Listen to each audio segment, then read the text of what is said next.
Kwa majina naitwa Wila Haonga.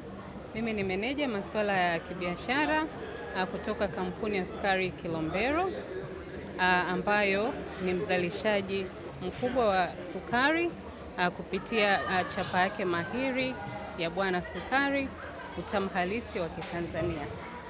Tuko hapa kwenye maonesho ya Nane Nane na sisi tunashiriki kikamilifu kabisa. Kwa hiyo tunawakaribisha wadau wote waweze kufika bandani kwetu, waweze pia kupata taarifa mbalimbali za uzalishaji wa sukari pamoja pia na kilimo cha miwa ambacho kinaendelea kule.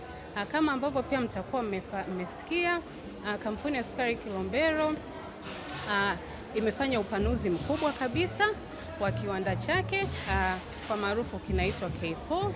Kiwanda hicho kwa sasa kimeshaanza uzalishaji na tunatarajia kwamba ifikapo mwaka 2028 tutakuwa kwa ujumla wetu tunaweza kuzalisha tani 271,000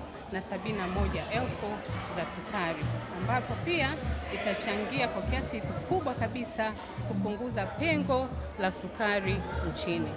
Pamoja na kuongeza uzalishaji huo wa sukari, tunatarajia kwamba kiwanda pia kitaweza kuzalisha umeme ambapo tutauza kwenye gridi ya taifa kwa takribani megawatt 10.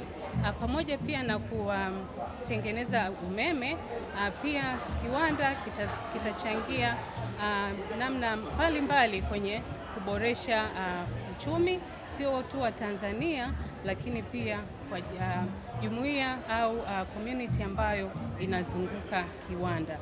Na katika kuchangia huko kutakuwa na ajira mbalimbali ambapo tunatarajia kwamba kutakuwa na ajira zipatazo 500 kwa maana kwamba kiwanda chote kinaweza kuwa na wafanyakazi takribani 4,500 mpaka 5,000. Lakini pia kinachangia pia kukuza uchumi wa wakazi ambao wanaishi maeneo ya jirani na kiwanda cha sukari Kilombero. Lakini pia itachangia pia kuongeza pato la kitaifa kwa maana ya revenue. Pia kitachangia kuongeza kodi ya taifa. Kiwanda kipya kimegharimu bilioni 750 za Kitanzania. Na pia tunatarajia kwamba wakulima ndio watakuwa wakileta mua mwingi kabisa kwenye kiwanda hiki, ambapo tunatarajia 60% ya mua wote ambao utakuwa unaingizwa kiwandani utakuwa unatoka kwa wakulima wadogo wadogo ambao wamesajiliwa, ambapo kwa sasa wakulima hao wako wanakaribia 9,000.